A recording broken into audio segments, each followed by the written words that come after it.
by God, I am a Michigan man.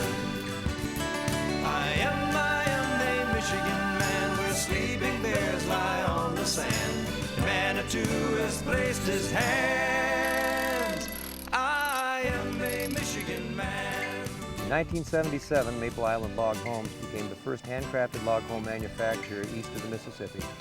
Built from the blueprint of a childhood treehouse, today Maple Island is an industry leader. Just as every log has its own character, there's a character behind every log.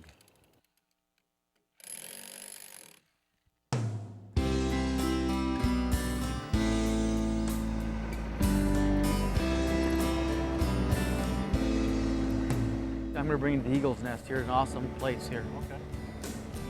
What's so special about the Eagle's Nest? It's a little getaway that you use to make sure there's no phones ringing out here. You can't even hear an engine unless a plane goes over once in a while. But it's like miles away from any road. It's right in the middle of the property.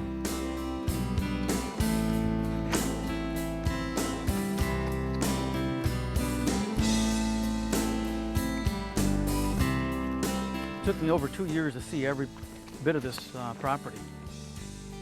A few times a week I'd go out and spend the day out here, and it takes a long time to see 1,600 acres if it's wild.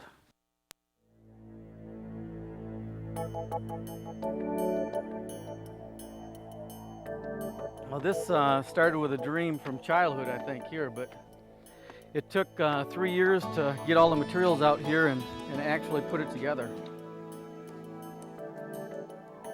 The first day I built it, we come out here and there was an eagle sitting on top of the peak of it, a bald eagle. So he was using it for his little perch to fish off here. So ever since then, I thought it got named pretty appropriate. And this seemed like kind of the wildest place on the property. I didn't want to hear any motors at all once it got built. So you come out here and all you can hear are the frogs.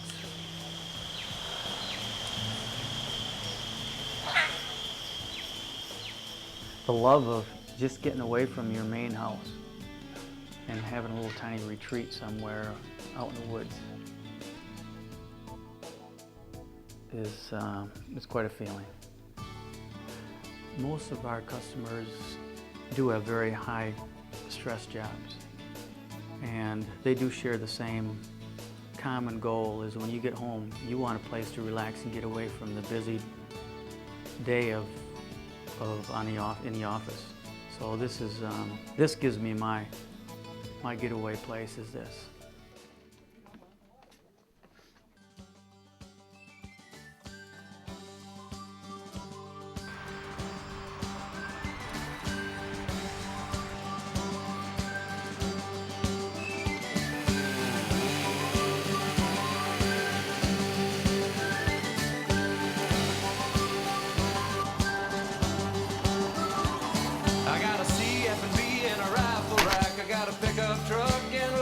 Shack. I kiss my wife at least twice a day. I got 2 happy children and another on the way.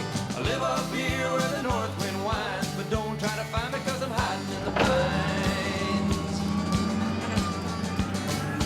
I'm hiding in the pines. I'm hiding in the pines. I got a really good bunch of guys here. They're hard workers. They're a bunch of tough guys here. But it's really the best group of guys I've had in 23 years. It was a cold winter day, about 20 below zero wind chills, and probably snowed 8 or 10 inches that day. And we had a loaded semi-trailer that we needed to get inside.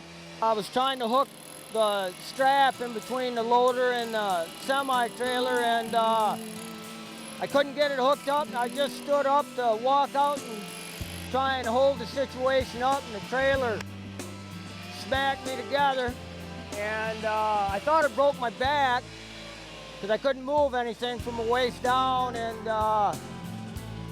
yeah, it was pretty bad. I used titanium plates and some pretty long screws, and they screwed everything back together, and I was non-weight bearing for 3 months, and it took me 9 months before I could walk good without, I walked with 2 canes for 9 months after that. I thought I wouldn't come back, and then when I finally could get in the car and drive, or ride rather, I couldn't drive, and my wife brought me down here one day, and once I got down here and talked to a couple of the guys and seen what was going on, I fell in love with log building all over again, and then my goal was to get back here and work. Somebody asks what we do, we tell them strippers. Strippers? Strippers, yeah. And then you explain. And I just answered an ad in the paper and started. Filled out an application. They asked me if I could start Monday. I said, okay. You get paid for what you produce. So a lot of guys find it difficult to do that because you're your own boss. So if you want to only get a couple and stop, you can, but as long as you get your hours in for the full day. Yeah, the hardest part is just especially weather like this and in the middle of winter, making yourself come in and work.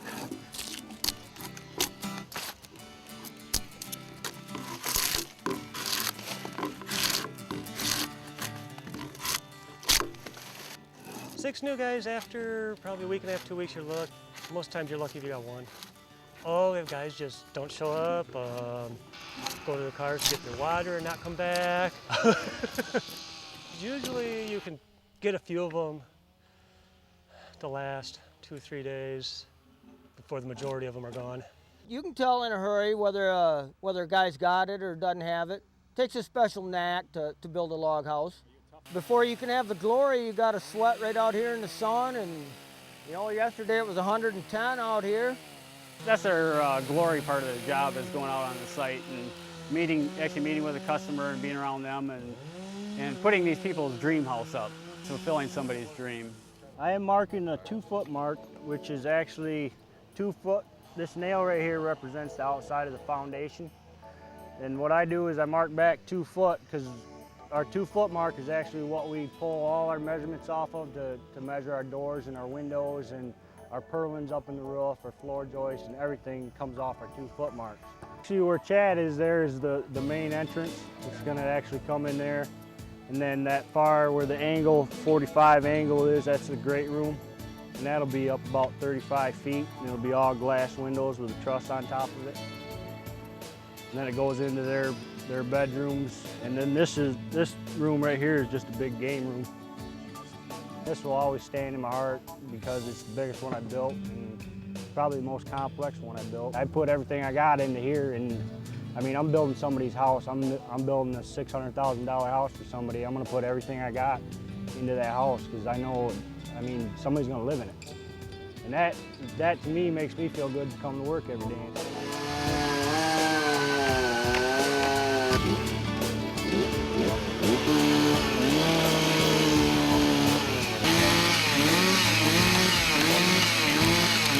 It's a status thing here to be the crew leader, and like I say, they get an ego too, so you know, who builds the biggest house? Every guy out here thinks he's the toughest guy around and thinks he knows how to build, you know, the best, and in reality they all are the best builders around. I mean, I look at some of these other guys and I think, man, they're better, you know, they're better builders than I am, but you know, maybe they look at somebody else and think that same thing. We all just try and do the best we can and try and be better than the crew building next to us. If I'm working, I want somebody working alongside me, and if they don't do that, and I tell them to do that, they're down the road.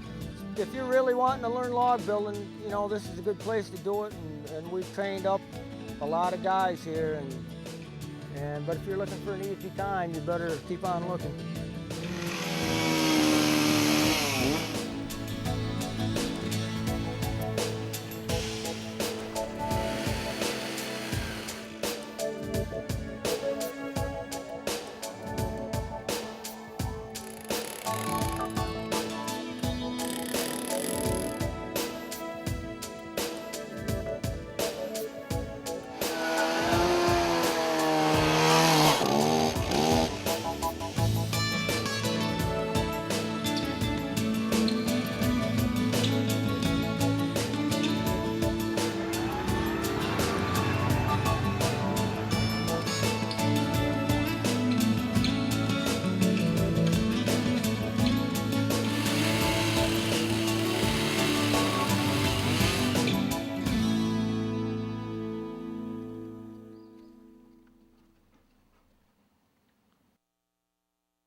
That's how I paid for my first load of logs, is sold the pickup truck that I had.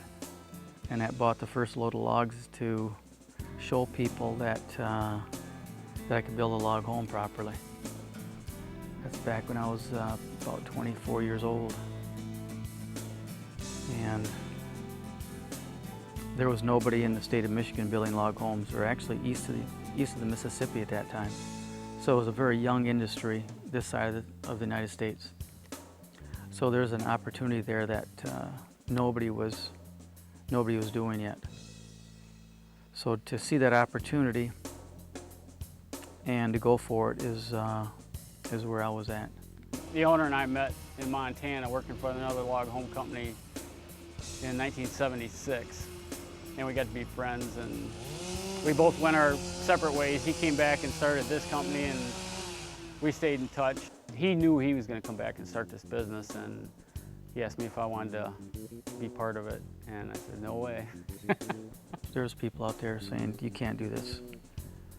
There's not enough people that want to build log homes, and there's problems with the Michigan trees, and there's a problem with chinking, and it took quite a few years, but finally all those problems went away. It was his goal early on. He wanted to be as big as the company that we work for out west, so you know, it was his goal, and I guess I just helped him fulfill that. I think that's the American way, isn't it? Is being in the right place at the right time.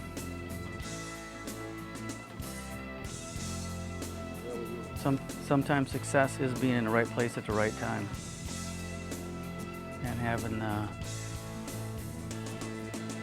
the energy to go for it.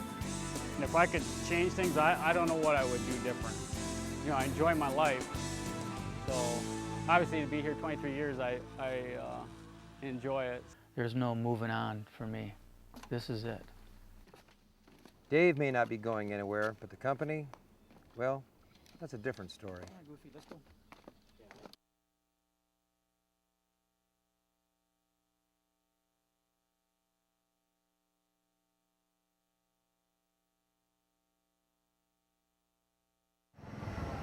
Look at that elk case.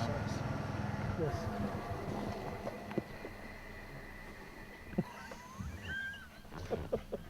He's like, you want a piece of me?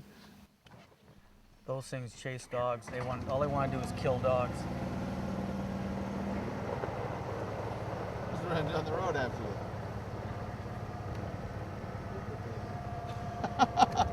Friend of yours, Dave? Not that I know. I thought they were supposed to be the hunted, not us. Yeah. Now you know how they feel. This is already more than I bargained for. Look, she's licking her chops already. Yeah. Nature never ceases to amaze you, does it? They say they'll chase coyotes out of the area.